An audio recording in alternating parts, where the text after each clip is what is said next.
Beyond the newsroom, where untold story is revealed. Egendereza oyinza oddikola olwaleero olw'okuba oyimbira ku sayidi eyo eya yero naye munnanga akaseera kaba katono ate ne weesanga nga gwali ku sayidi evuganye eyagala ate abali mu buyinza bakyuseemu ate nga gwe atakyali mu buyinza ne boobote bwe baali ne abaamiini baaliwo so tukole amateeka amalungi olw'ensi yaffe nakubeerawo kubanga twabimanyiira naddala mu nsi ezaffe eza Africa ez'ensi ezikyakula ezikyalimu abakulembeze abalowooza nti olwaleero obukulembeze bulina kubeera bwange mu mbeera yonna esoboka. Tuli mu system eyajjawo okulowooza nti obukulembeze buva eri Katonda. We will not be having this conversation. Please listen to us. But once you veer into other issues because of other reasons, then you miss out on legitimate support. I hope you've listened to me, but I've looked at you, especially the gentlemen who are lawyers the other side. Please listen to what Ugandans are telling you. Amasasa agakubibwanga abakungu mujjukira Mwai Museveni walo yasungwalako n'ayagala nti kakati ng'ayagala kugira ababoda okubanga baweera ebijaketi. Insecurity eggwanga lituuka ku level ya insecurity eri ku level bwetyo. Ebuvanjuba nebugwanjuba ewaka wasigalawo ewasinga. Beyond the newsroom gwe mukutu ogukuleetera ekyo ekisinga katiranga naffe ng'oyita ku noti 771 44 53 ne noti 744 26 45 na bino bikulu tetulanga bafere tetulanga basawo ba kinnansi n'abagwa mu koowa eryo mwebale kutuwagira. Thank you. Balungi bagenda maaso n'okubanga mutulaba ku Beyond the newsroom then koteka MC Mayor live. Njagala okubeera nga mbabuuzaako n'okubalamusaako ate eno kyokola kya muwendo mungi nnyo nnyini ddala ensonga semasonga ku mukutu kwe zituukira ate we wano ne tugenda maaso n'okuba nga tuzitemaatemamu nga we twogerera akadde kano nga Nambi akyagenda maaso n'okubeera ng'aleeta abajulizi abalala mu kkooti newankubadde nga abamu munnange bagenda maaso n'okubeera nga batamwatamwa n'ebigambo nga balooya bannalukoola bawera nga bagamba nti guno omusango tuli bakuguwangula kyokka ate era n'abannambe bamaze okubeera nga bagamba nti ate obujulizi bwe baleese olwaleero bo bukakali nnyo nnyini ddala era twandimaliriza nga kalulu k'ekawempe oba oliawo buwanguzi bwa nnalukoola busaziddwamu. Ekiri mu palamenti ya Uganda etteeka lya UPDF eryogenda maaso n'okubeera nga amendment bill eno bagenda maaso n'okubeera nga bagiddamu okuba nga bagitunulamu direese okubeera nga lyogeza bannayuganda obwama. We twogerera by the way ng'amakubo agagenda ku palamenti agasinga gaggaddwawo agamu tewabaawo agendayo okubeera ng'akola akavuyo ng'abakulu bagenda maaso n'okuteesa ku tteeka lino eririmu ebintu bingi nnyo era simanyi meya ndowooza ategedde dda kyova olabe engatta enjeru eza black yazeesonyiye ezo nazo ze zimu ku bintu by'amagye. Esaati eyo naye erabika bino byonna tunatera obivaamu tutandike kwambala white ndowooza atali w'amagye tulonze fuuka babisaka era kati okuwona olina okuba omusiraamu oyambale bukanzu nakubeera musiraamu oba olina okubeera nga ab'obusobozi bisaka ab'obusobozi oyambale lugabire nago awo oba ojjava ng'okola ki ng'osobola okuyitawo. Anyway mbanirizaako ku Beyond the newsroom omukutusibako tukoteke mzime ya live nkusaba video gimpere like abajua like ojjaba onkoze bulungi nnyo nnyini ddala ate nga gwe murundi gwe ogusosola ba video zaffe njagala okusaba ogende maaso n'okuba nga osubscribe nga mwana wa taata oleme kusubwa ate ensonga asemasonga menya nsanyusa okulaba nange bwentyo nesiimye okukulabako niyo mulundi omulala tubadde tubulaŋŋanyi ebyo bibangawo mu byonna nti oli mulamu ate era weeyagala gwe bali kukola ssente bangaye ku YouTube kati yogomu ku ba YouTube kati abatadde eggwanga ku bunkenke era sawa yonna ngenda leeta bajeti y'embaga nga twanjula omukyala n'okuwasa kuba we tutuuse wewe nedda agirina YouTube no kati ono ssente azikola era budget teka wansi wa milioni 5 nali kati buli mwezi asobola kuwithdrawinga milioni ze 8 kati go wa society media lwaki abantu nga balaba society media ono wa society media lwaki osindikira aba nedda bambi webale nze ndaba mutwalo ndaba views omutwalo kuba musende meka dola mbamu meka omanyi jo nange nateko ka video ke ngageza ne kakuba 2.3 nageza watekankwede $10 neno zakali kawanvu buwanvu wakoze ki $10 agwo wakwana mu YouTube wafuna akola mu customer care twawazi nawe wafuna akola mu customer care n'omukwana na ku displayingira sente zitaliyo kale niza kulaba amanye bagagga ebyabo webityo meya wetutuukidde wano olunaku olwaleero nga etteeka UPDF amendment bill eyogeza abantu obwama etteeka lino lirimu ebintu bingi nnyo nnyini ddala munnayuganda byetaaga okubeera ng'akola ki ng'amanya ekimu ku byo ali ku kamera yemanyi ovaako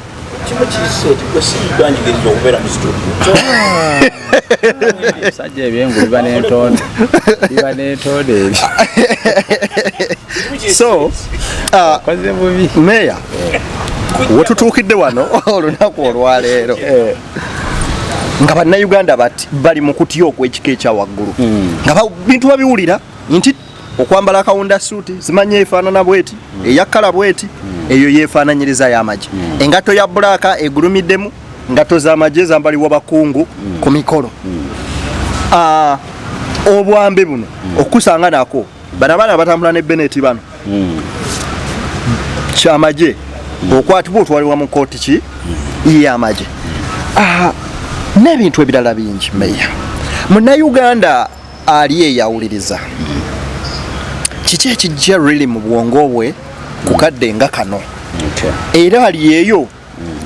mutemeretemeremu ku nsonga nga bwoziraba nawo wetwolekera nga tugenda mu 2026 kuba nina ekibuuzo kyange ekirala kyenjagala okubuuza mu maaso okusookera ddala njagala kwebaza bannayuganda mwenna abatugoberera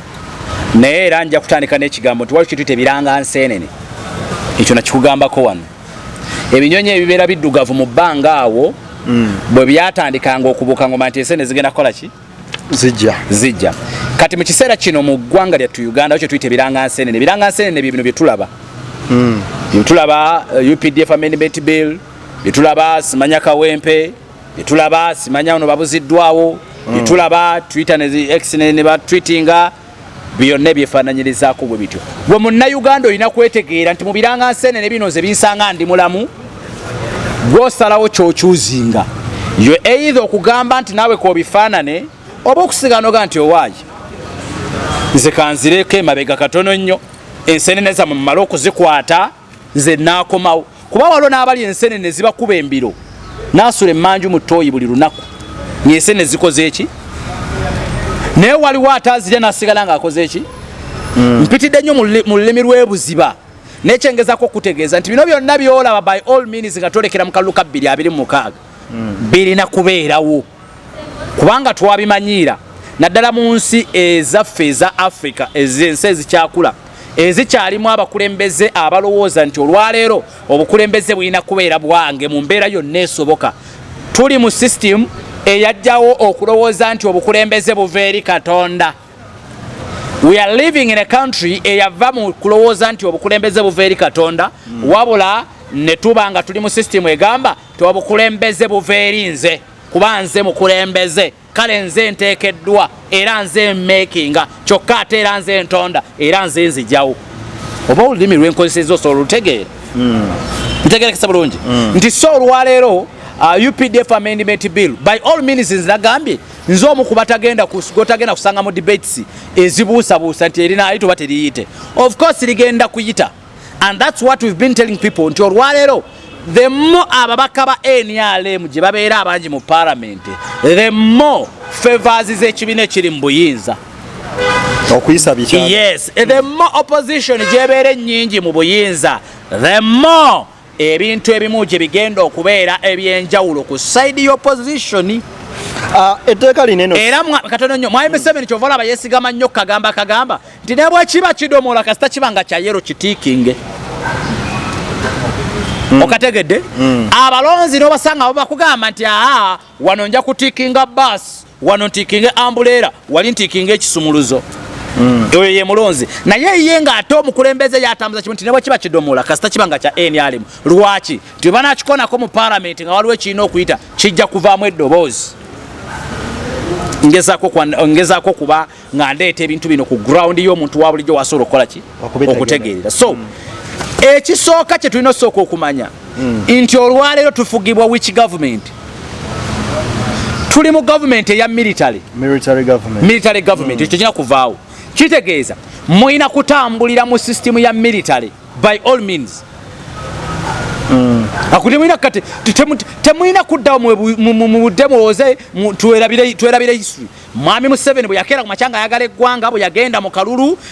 nga yabasembere n'obasembera ye ne banne yasalonaga nti omanye kyengenda okukola ne basemogere ne baga nti omanze sijja kubeera mu katemba wa moyo gwe mulimu nze ye n'asalo n'ayingira ki era ne banne abaamukkiririzaamu ye victory bwe bukulembeze bakola ki era tomunyumiza nti olwaleero ba civilian be bamuwa obuyinza. No. Ye takikkiriza nkodi ba civilian be bamuwa obuyinza. Mu bajjajjaffe mwayambako buyambi okuba nti mwaba budamyanga mwaba wanga emiwogo ku nsiko mwaba wanga security mu kusimanya kubaloperanga babayiganga kyekyo kyokka. Naye okulowooza nti mwabawa obuyinza oba weerimbye nnyo ababawa obuyinza bebo bawulira olwaliro ba lankers abalina ne za appointments abali mu offices ez'enjawulo beba abazzukulu beba tabani. Naye gwe bonoda ne weewaana mu federal government ya Mwai Museveni tukusuubira okubanga naawe oli mumu kwabo abalina ze lank tukusuubira okuba omu kwabo abalina zi offices because abakikolerera we are seeing them enjoying their victory. Mayor nga ababaka ba parliament bamaze bonna okubeera nga buli omu aweebwa million 10 okuyisa etteeka ly'emmwanyi which we are not ngambe bakakafu kwekyo nti bazibawalwa tteeka lya mmwanyi pa president yabagamba nti balina ebizibu byabwe ng'ababaka yabawa beekubeko ki enfuufu at the same point or in the same time ne batebolinga oba ne baleeta etteeka ku mmeeza lineeno biiru eno eyeetaaga okubeera ng'eyisibwawo kakati omutemwa gw'omubaka wa parliament essaawa eno guli ki nze omulonzi gwe namusindikira mu parliament asobole okubeera nga nteeseza nakiddamu era sigenda kimenyamu gwakyalonda omubaka wa parliament golooza ti agenda okukolera mu gavumenti ya Mwai Museveni kankadde mu kantemeremu gwalonda omubaka wa parliament n'omuweereza mu gavumenti eya Mwami Yoweri Kaguta Museveni ng'osuubira okukolera oli ku bibyo lwaki bolonze ebbanga lyonna bukyanga otandika kulonda gwalaba vidiyo eno soko ŋŋambe nti omubaka gundi yatukolera kino uko ŋŋambe nti kale kino omubaka gundi yakikola era ŋŋambe nti oweegundi kyamulema okukola nti ono waffe n'akikola okategedde kubanga golonda owa opposition olwayo constituency mwe bava mu bizisinga okubeera obubi aba opposition look at Mityana eri ya Kampala tunulira Mityana olwayo bwefaanana gende mubenda wava aba NRM tunulira mubende municipality olwaleero nekkuba erigenda mu public toilet balikoze colons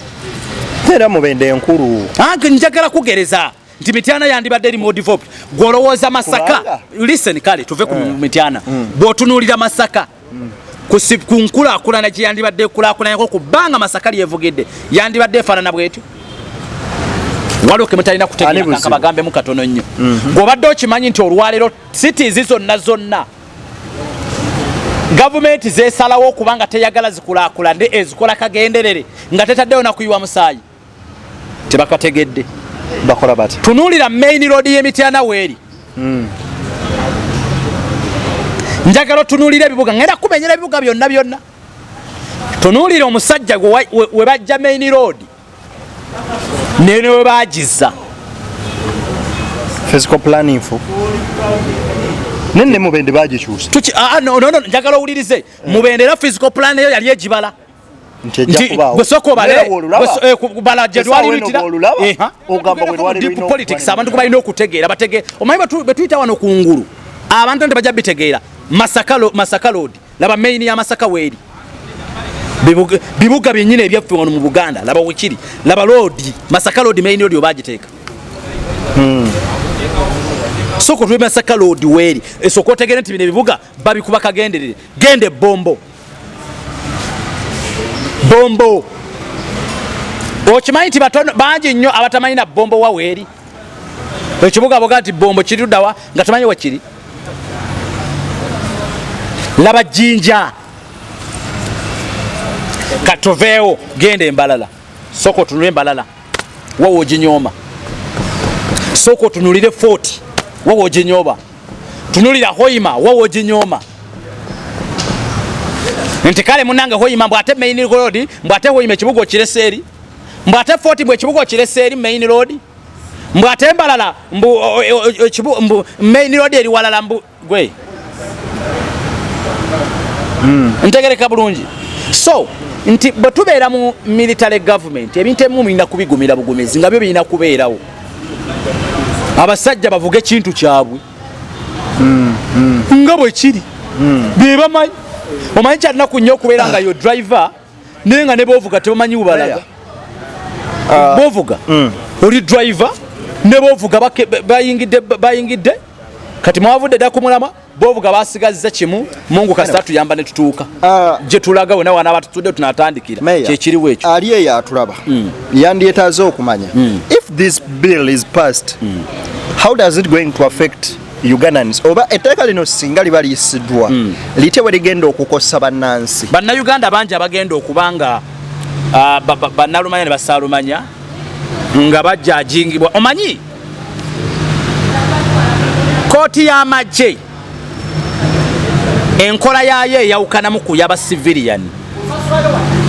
ekyejo kisanga mu kooti y'abasiviliani okategedde mu kooti z'amagye tewaba nnyo kyejo kubanga bamanyi nti buli ali eri omusango gw'oliko gwannagomola okategedde bulungi tusuubirayo abatujju tusuubirayo ababbisa emmundu tusuubirayo ababbi ba banka ababbisa emmundu tusuubirayo abattisa emmundu tusuubirayo bannalukalala bye tusuubira eri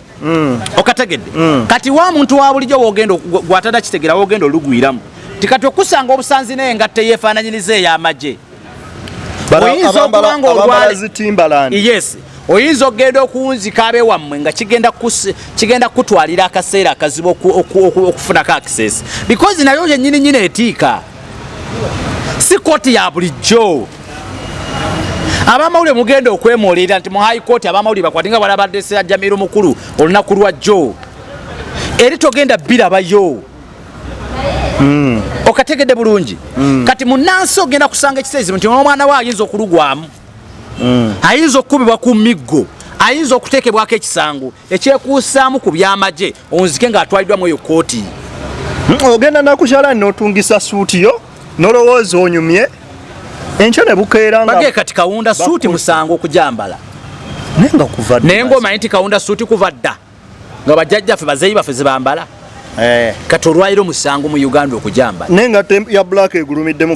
kati ogwo nagwo musango okwambala ku Timberland kati musango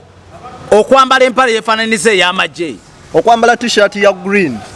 naye nga byonna byonna twebuuze soka twebuuzeemu katono nnyo njagala kuwuliriza soka weebuuzeemu babbi ki abali wali ku northern abakubanga bupeeva ku northern simbuuza mbubuuza ababbi ababeranga ku pavers abakubanga bu pavers ku Ntebe road babbisanga obwo mbuuza babanga n'amasasi babanga nazijjango buutu baberanga nabyambalo by'amagye ekitta bakyala ekyali mu ntundu b'enasa n'Entebe bakugamba nti basuspect mukube bakwata bayambalanga ebyo bamaseka bemuze mulabe batta babani baze batta bona mumaze bakwala mulabanga bambadde bwe bati abo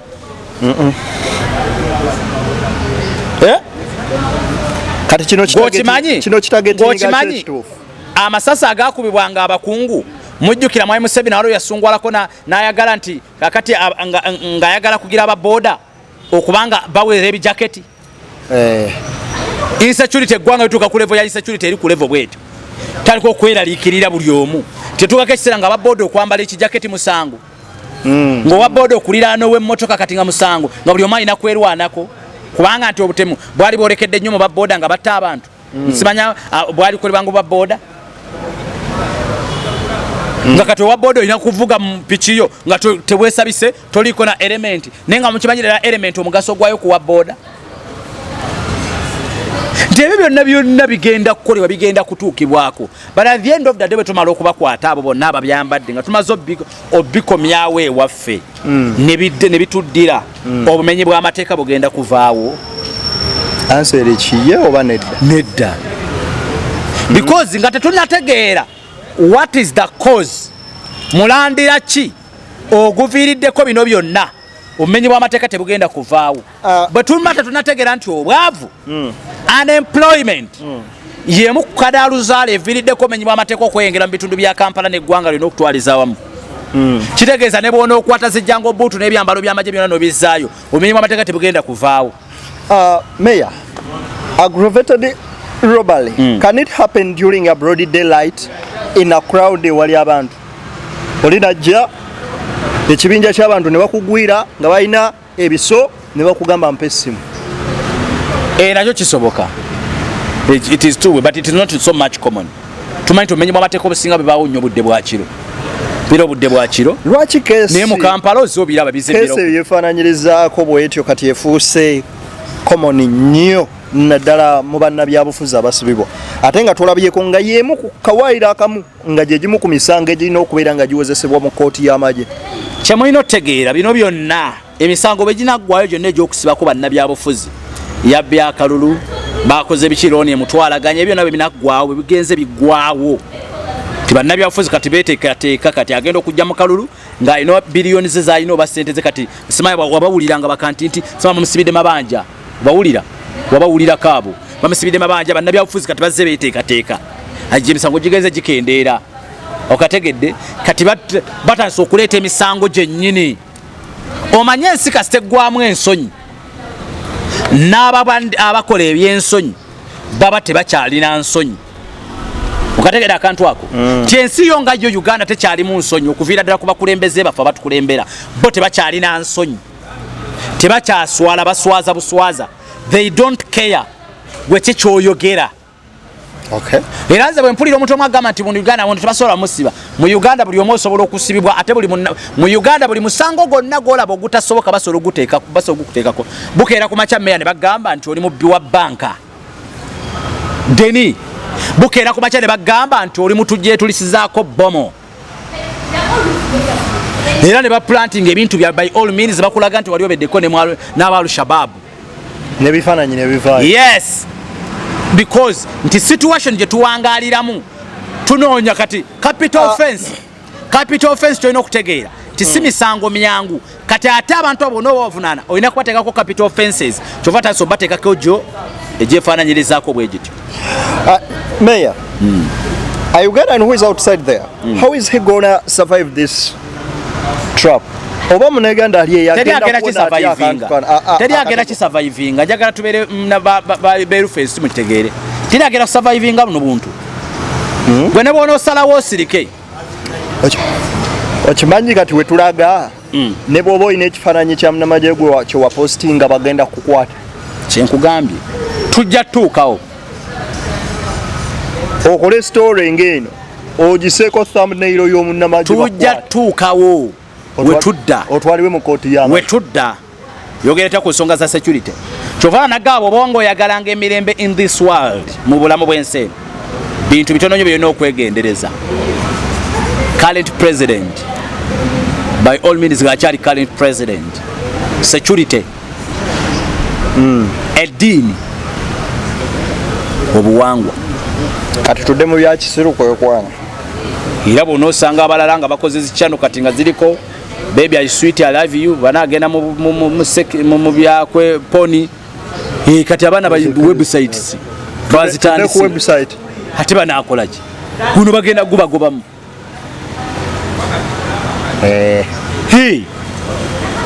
bagenda tulina bimwe tusirika nga tukyayinza nabyogera naye nga twandibadde tubimanyi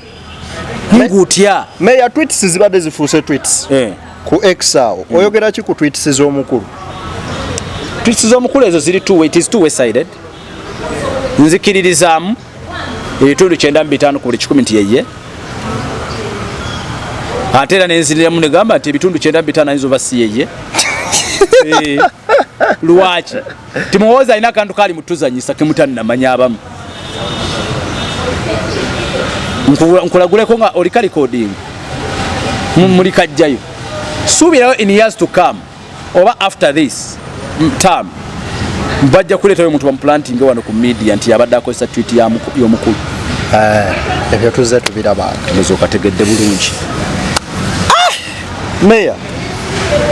kakati bino byonna bibaddewo 2026 ky'omuntu kyaba asuubira oba campaign ze tugenda mboko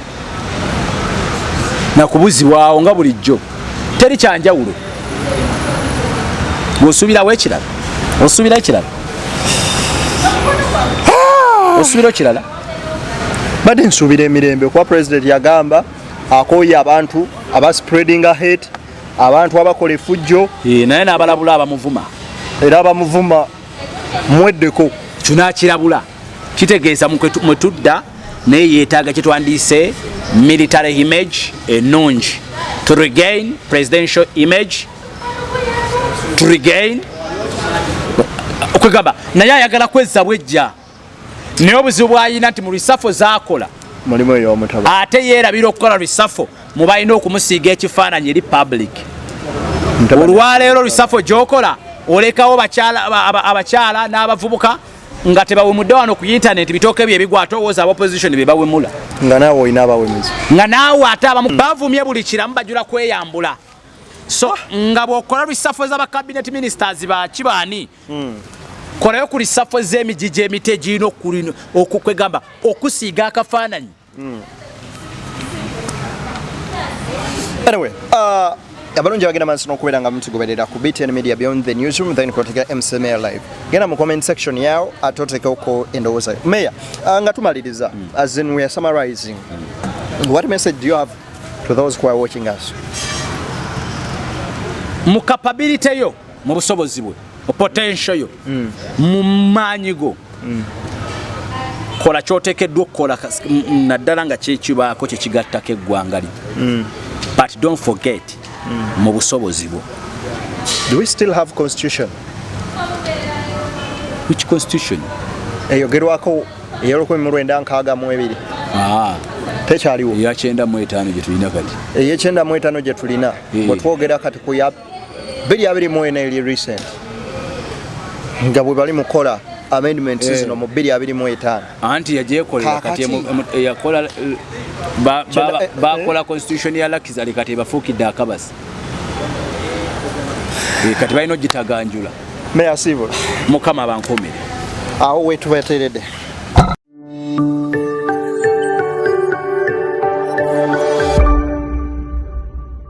Beyond the newsroom, where untold story is revealed.